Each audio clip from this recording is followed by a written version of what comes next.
sepak bola kan dikumandangkan harus bebas dari politik. Tapi kita ingat nih sepenggal kalimat dari UUD 45 bahwasanya sesungguhnya kemerdekaan itu adalah hak segala bangsa dan oleh sebab itu maka penjajahan di atas dunia harus dihapuskan karena tidak sesuai dengan peri kemanusiaan dan peri keadilan. Nah, itu kan yang ada di dasar negara kita, Bang Yuke. Nah, kalau misalnya duduk perkaranya nih ya terkait dengan situasi sekarang seperti apa? Iya, memang menurut gua sih konteksnya udah beda ya. Bahwa semangat kita untuk tetap standpoint-nya adalah untuk membela Palestina ya. Karena dia dijajah sesuai dengan apa bunyi undang-undang. Kita nggak berubah kok standpoint kita kok, tetap kok mendukung Palestina kok. Cuma kan ini konteks olahraga di mana spiritnya itu kan egalitarian, sportivitas, objektivitas gitu kan. Yang di mana harus dibedakan gitu loh ya. Kalau dikaitkan dengan konstitusi, FIFA juga punya konstitusi sendiri. Olahraga punya konstitusi sendiri. Sekarang kita mau berdiri di mana posisi kita? Rumahnya beda ya? Itu dia. Jadi masing-masing ini punya kedaulatan masing-masing gitu loh. Masalahnya suka nggak suka kita ada di bawah FIFA dalam konteks hajatan ini gitu loh. Jadi sulit kalau kita harus mengaitkannya, menyatukan frekuensinya dengan bunyinya konstitusi kita, nggak nyambung gitu Don. Makanya kita harus jelas nih kita posisi mau kemana nih. Karena suka nggak suka, kita membernya FIFA dan FIFA menyamaratakan anggota Israel anggota FIFA, Taiwan yang nggak punya hubungan diplomatik sama kita anggota FIFA juga. Palestina juga anggota FIFA juga. Anggota FIFA itu lebih besar dari anggota PBB. Jadi mereka ini luar biasa dan mereka nggak mau diintervensi kalau urusan tentang hak membershipnya gitu.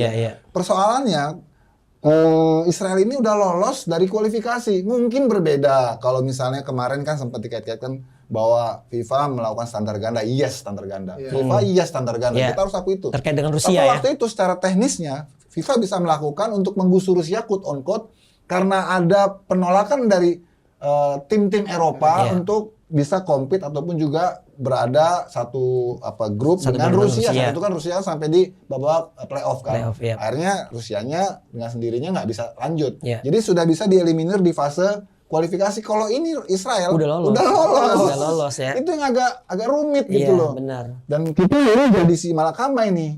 Mau bagaimana gitu kan. Kalau saya sih dari aspek keolahragaan ya harusnya kita harus legowo, harus menerima.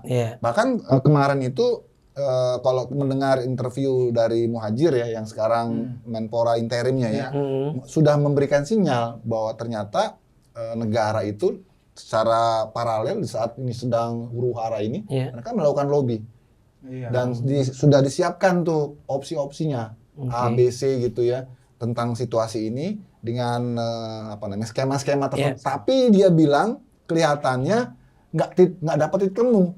Makin pesimis Don gue nih. Benar-benaran dipindahin nih gitu loh. Iya. Memang ya seperti yang gue bilang tadi, FIFA tuh pasti akan tetap pada pendiriannya dia gitu. Dia nggak bakal mau kalah. Ya benar kata Bang Yuke, dia punya otoritas sendiri ya. Yang jelas sekarang ya tinggal kebijakan dari ya udah RI1 kalau gue bilang. RI1 ini mau seperti apa sikap dari pemerintah kan dia kepalanya gitu.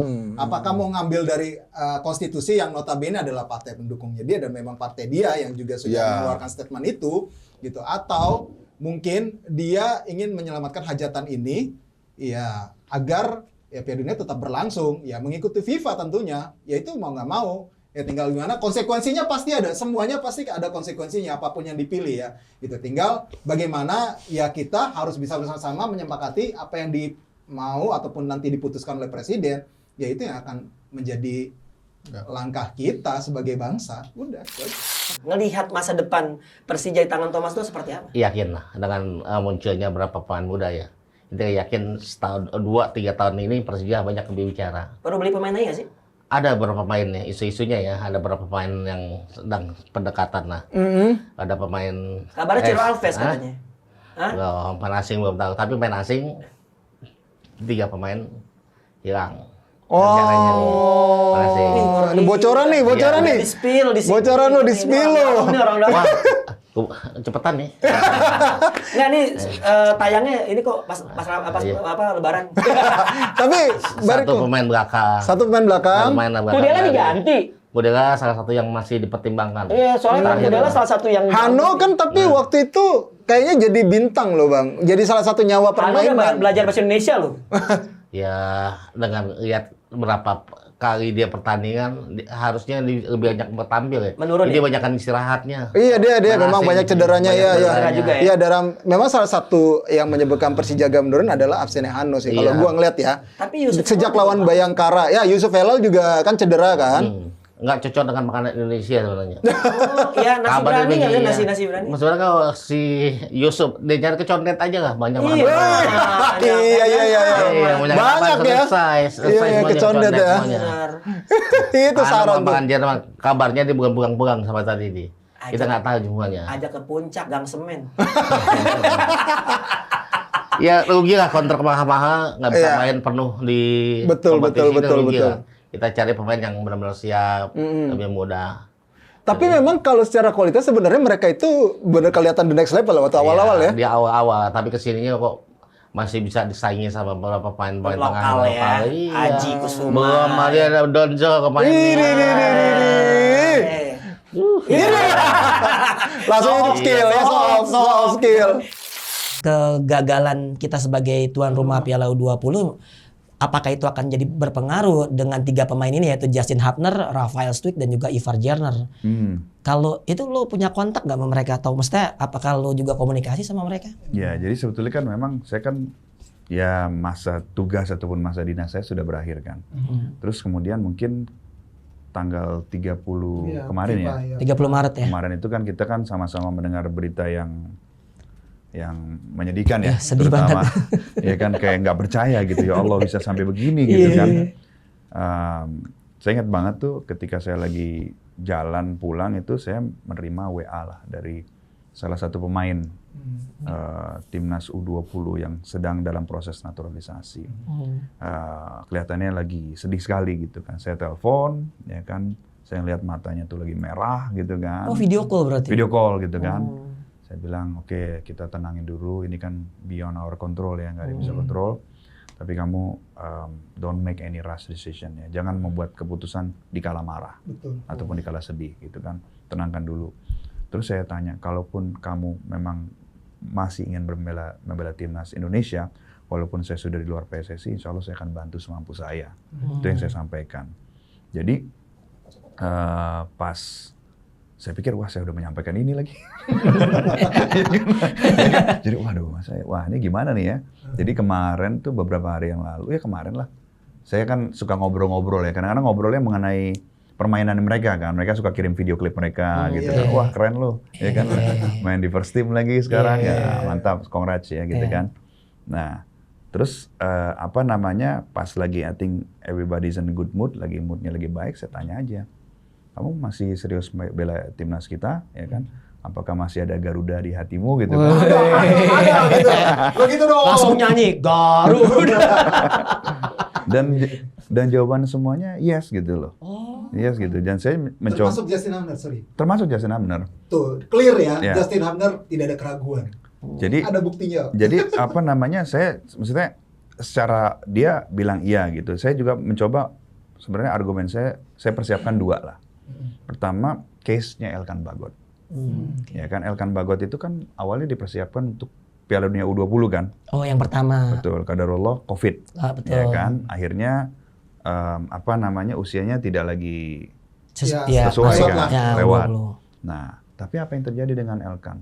Saya katakan, Elkan itu terus memperbaiki dirinya menjadi pemain yang lebih baik. Akhirnya dia dipanggil oleh timnas senior oleh Coach Sintayong. Yes. Ya kan? Sekarang Elkan itu baru aja main bersama Jordi Amat di Burundi kemarin gitu kan ya. Jadi he's progressing. Saya bilang sama mereka, Ivar, Rafael, dan Justin, kalau kamu tetap melakukan apa yang kamu lakukan sekarang, yaitu progressing in your career, saya nggak kaget kalau kamu dipanggil oleh Coach Sintayong untuk timnas senior. Wah itu mereka semangat tuh, ya kan. Nah, baru mau argumen kedua mereka udah convince, ya udah deh. Udah punya banyak senjata, malu mana HI. Iya, Udah iya. punya banyak senjata. Jago negosiasi bro. Negosiasi. Tapi sejarahnya GBK kan dibangun oleh Bung Karno itu kan buat Asian Games. Artinya untuk olahraga. Olahraga memang. Iya. Esensinya itu gimana Bang Iba? Iya, udah melenceng sebenarnya dari peruntukannya sebetulnya. Kan Under pemerintah mereka? Iya. Memang idealnya kan ini harusnya di bawah departemen olahraga kan ya. Kalau Kemenpora. fasilitas olahraga harusnya di bawah departemen olahraga. Tapi nggak tahu mengapa anatomi dari kuasanya GBK ini jatuh ke Sesnek gitu kan. Sesnek ini kan aset negara sih. iya, mungkin karena aset negara karena itu bagian Warisan budaya kayaknya jadi mungkin warisan termasuk budaya. karena ring 1 juga ya kan Iya, dekat iya, sama iya, DPR. satu, Ya. betul. Jadi tapi ya sekarang ini bukan zaman revolusi yang ada ketakutan gimana ya, harusnya Iya, iya. dihibahkan lah, dikembalikan ke mana, ke asalnya gitu. Bahwa Iya. ini olahraga harusnya ke departemen olahraga gitu. Tapi faktanya sekarang kan nggak begitu. Dan akhirnya tarik menarik kepentingan antara apa ya, pemenuhan target Iya. kaitannya dengan biaya operasional sama kepentingan olahraga itu sendiri. Dan nanti mungkin bisa dilihat ya pada momen sebelumnya kan juga hal-hal seperti ini udah sering terjadi gitu. Iya. Ya kita cuma bisa ngelus dada aja dan selalu olahraga dikalahkan. Oke, yang dulu mungkin nggak sekrusial sekarang hajat. Ini Piala Dunia loh. Hajat gede ya. Hajat Wajah gede. Indonesia di Dan sini. kita mau jadi tuan rumah Piala Dunia loh. Terus stadionnya istilahnya dikalahkan sama untuk kepentingan bisnis gitu kan. Itu Iya. yang ironi gitu loh. Tapi memang cuannya gede sih. Ya, iya sih. Cuannya gede artinya Iya, ya gede sih. ini Berapa Don? Berapa Don? kabarnya ya, kabarnya pemasukannya itu sampai 400 miliar. Wow. Modalnya itu nggak nyampe cepek. Gila. Modalnya nggak nyampe Ya, cepek. ya. Nyewa GBK aja 12 M 10, something. ya, 11 Iya, lah. 12 sama tukang gorengan. Tapi yang pasti memang gue melihatnya ya, gue kan rumahnya nggak jauh dari GBK. Gue melihat justru kalau setiap Sabtu Minggu itu kan pasti macet. Macetnya bukan acara olahraga. Oh, Pameran. iya, pameran, Iya, iya, iya, betul, Konser betul. musik, Iya, walaupun iya. nggak selalu semuanya pakai GBK. Ada JCC juga ya? Dia kayak di tenis Ya di indoor. kompleks itulah. Sampai pertandingan tenis yang benar-benar dipakai, tenis indoor dipakai untuk pelayan tenis terakhir cuma apa? Vincent Desta. Vincent Desta. Iya. Sebelumnya mah ya udah Buat konser-konser latihan aja. doang paling Betul, kan. betul. Kalau dari kriteria pemain sendiri untuk SEA Games ini seperti apa sih coach yang ingin coach pilih gitu? Ya, Katakan ya, ya. Jadi memang kalau standar pemilihan mungkin hampir semua pelatih sama lah. Pasti dia lihat skill sepak bolanya, kemampuan taktikal dan kecerdasan taktikalnya, fisiknya dan mentalnya.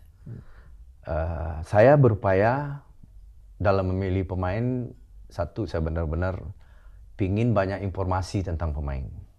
Karena saya ingin memilih pemain terbaik. Di samping memang itu harusnya dilakukan. Alasan kedua saya ini kan waktu pendek. Saya butuh pemain-pemain yang benar-benar siap. Ya, benar-benar siap. Oleh sebab itu di samping saya melihat kemampuan yang 4 tadi, saya juga melakukan medical check up. Tadi saya lakukan. Yang kedua saya melakukan hari Minggu besok psikotest dan tes IQ. Dan juga saya akan melakukan tes fisik, nanti dipimpin oleh pelatih fisik saya, Alex. Ada tes VAL dan dilakukan nanti di Medical Sport Center-nya PSSI. Yang saya pingin bersama teman-teman saya sampaikan, asisten pelatih, kita akan pilih pemain setelah kita mendapatkan informasi yang lengkap tentang pemain. Tidak hanya kita percaya dengan bagaimana dia bermain, tapi semua informasi, baik itu informasi profil medisnya dia, profil psikologisnya dia, dan profil teknis, baik itu fisik. Berarti semua aspek ya coach ya? Iya. Semua aspek yang akan melihat bagaimana supaya kesiapan dari si pemain itu sendiri. Betul.